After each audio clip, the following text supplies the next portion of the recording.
I have noticed something about how materialism tends to find its way into everyday thinking.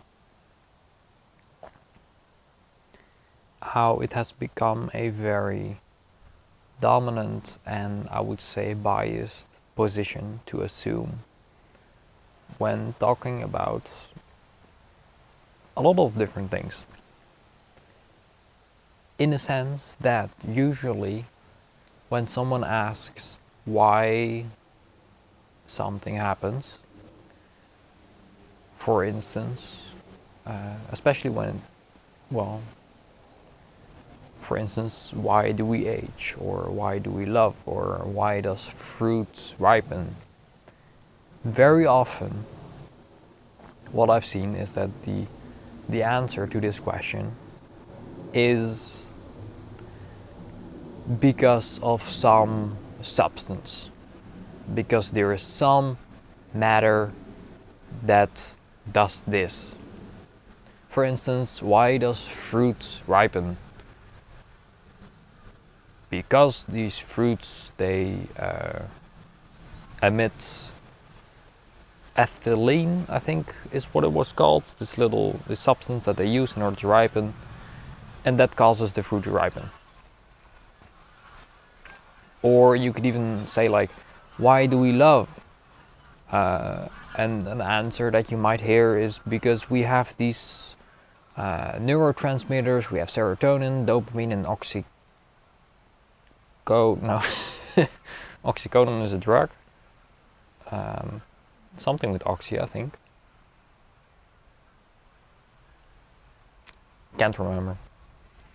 But we have but it's the same thing, right? It's why do we love? Because there's chemicals that do this. Okay, like, why does a plane fly? Because there's more air on the bottom of the wing than on the top, or however, I don't know, however airplanes work. There's always people that say, no, it's very complex, and you have like dynamics with the air around the wings. It's like, fine, leave me alone. But the point is that there is very often you get a response like, oh, because materialism, basically.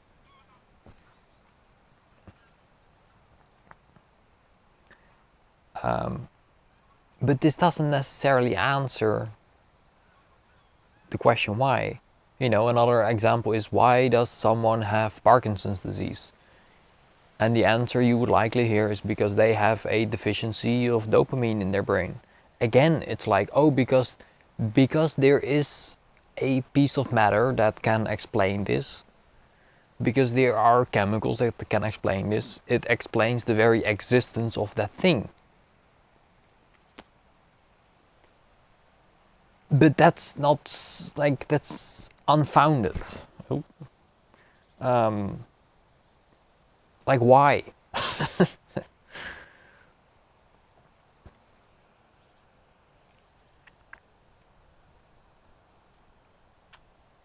Because you can't keep on asking why. Like, for instance, why does someone have Parkinson's? Because they have a lack of dopamine in their brain.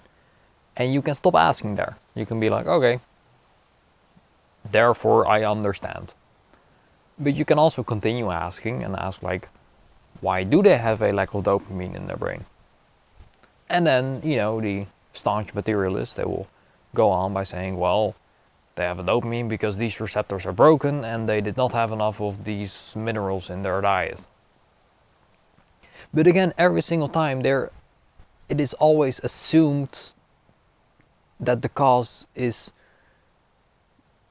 purely something chemical or materialistic. And this is biased because it doesn't have to be that way. And it also doesn't really answer the question.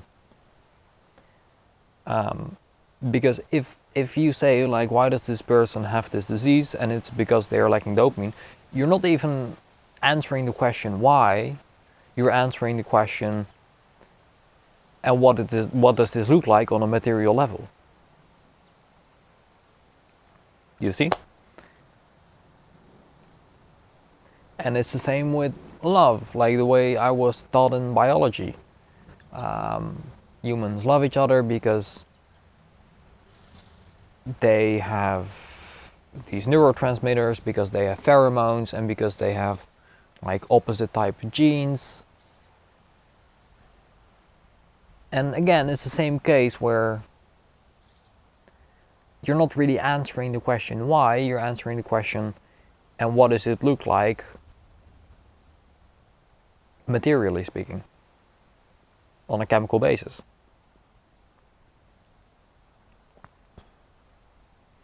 Which begs the question, how do you then answer the question, why do we love, or why do you get a disease?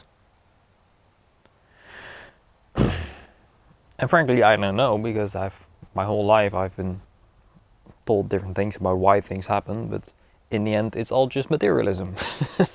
I thought I was getting answers, but I was just getting ideology. Isn't that unfortunate?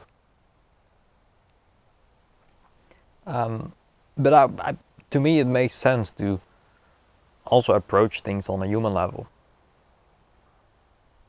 Like, why does someone get cancer, for instance? I read a book by Gabor, a very famous doctor and therapist, physician, and he had a book, and he talked about cancer. I think the book was The Body, When the Body Says No, and he mentioned instances of people who had cancer or also other diseases, ALS, and how it correlates to different personality types. And they did find that there were definite correlations between the ways that people acted with regards to themselves and to others, and which people would get these diseases. And very often it was with ALS, the disease ALS, it was the case that usually the people who got this disease were extremely nice. They were extremely kind. So kind that they would not even consider saying anything that might inconvenience another person. They were too kind, too nice. And my point is that this could also be a valid reason, of a valid answer to the question of, like, why does something happen?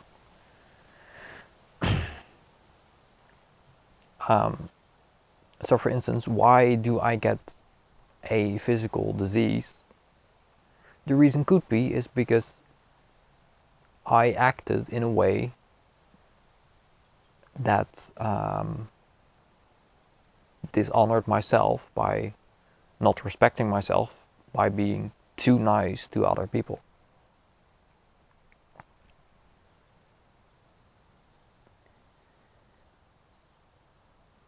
And frankly, I think there is definitely something to be said for this way of thinking. Because if we're going to do it the classical way, which is the materialistic way, and have the discussion be like, why do I have cancer? Well, because a bunch of my cells started proliferating endlessly, and my body was suddenly unable to tackle them. Because there was this enzyme in my glutamate index which had been corrupted due to an extremely high activity of GLP FE 300,000.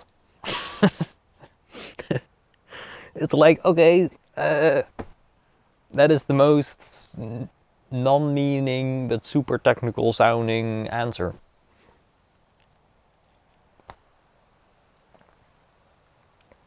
So, point being is that I want to make people aware that materialism is very much assumed to be normal, assumed to be true, when it isn't necessarily. And we should at least be aware of what we're thinking. And, think reasonably, think logically, and not